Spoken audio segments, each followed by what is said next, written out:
के चरणों में, जो इष्ट के चरणों में झुक जाता है, तो भक्त के घर पर भगवान को स्वयं जाना पड़ता है। इसीलिए झुकना सीखो। जो झुकोगे तो सभी की नजरों में उठोगे। तो मुनिवर झुके तो शिव के हृदय में कितना आदर है। वाह कुम्मच, वाह, आज तूने मेरे दिल को जीत लिया। अरे कुम्मच ऋषि, यही भाव होना चाहिए। फिर मां सती और कहने लगी, ऐसी वार्तालाप चलेगी कि कथा सुनाएंगे। फिर कुम्मच ऋषि ने बराबर का स्थान दिया महादेव को कि हमारे महादेव है, हमारे शंकर है, बराबर का स्थान दिया। तो शिव जी श्रोता के रूप में जमीन पर बैठे और वक्ता के रूप में ऋषिवर कुम्मच ऋषि व्यास गादी के समान सिंहासन पे बैठे। तो महादेव ने उदाहरण कैसा दिया कि तराजू का जो पलड़ा होता है, तराजू का जो पलड़ा होता है, तो वजन वाला नीचे झुकता है, जो खाली होता है उठा हुआ होता है। इसी प्रकार जो तुम सोता बैठे हो, तुम वजनदार हो। तुम क्या हो? वजनदार। और मैं यहाँ बैठा हूँ, मैं खाली हूँ। मैं क्या हूँ? खाली। क्योंकि मैं यह व्यास गादी से आपको ज्ञान दे रहा हूँ, आप ले रहे हो, तो मैं यहाँ खाली के समान हो रहा हूँ और वजन पर पड़ रहा है। यही भाव,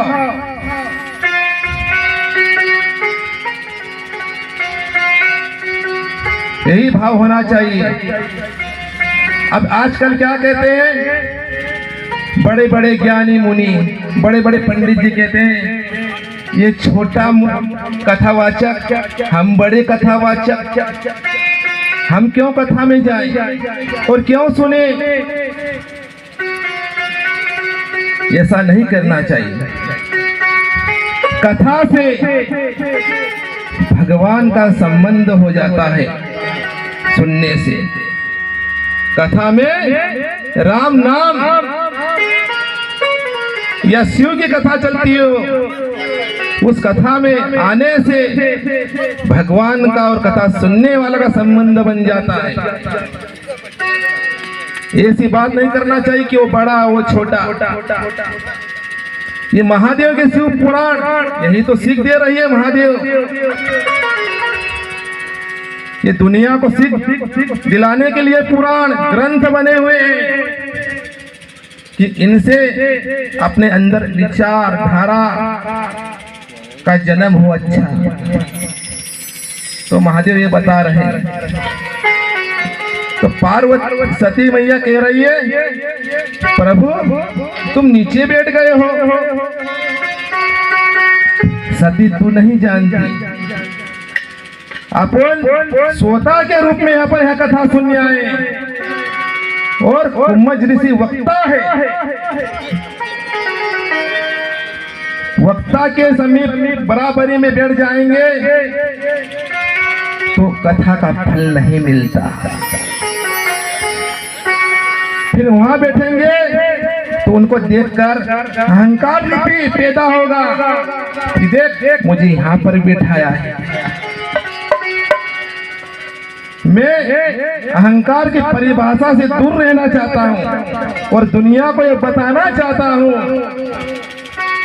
कि कभी कथा में कथाकार बड़ा भी हो, ज्ञान वाला बुद्धि वाला बड़ा भी हो, तो भी उसको प्रेम श्रद्धा पूर्वक कथा का श्रवण करना चाहिए, श्रोता बनकर।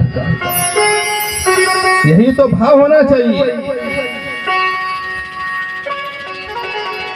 अब सती मैया इधर कुम्मा जी कथा सुना रहे हैं और उधर मैया को नींद लग गई।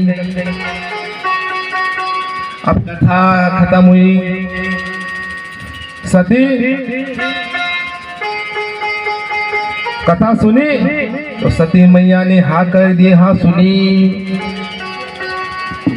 फिर कैलाश की ओर प्रस्थान किया। फिर थोड़े दिन बीत गए। फिर वहां से देखा कि दो वनवासी वन भटक रहे। तो मां सती ने पूछा,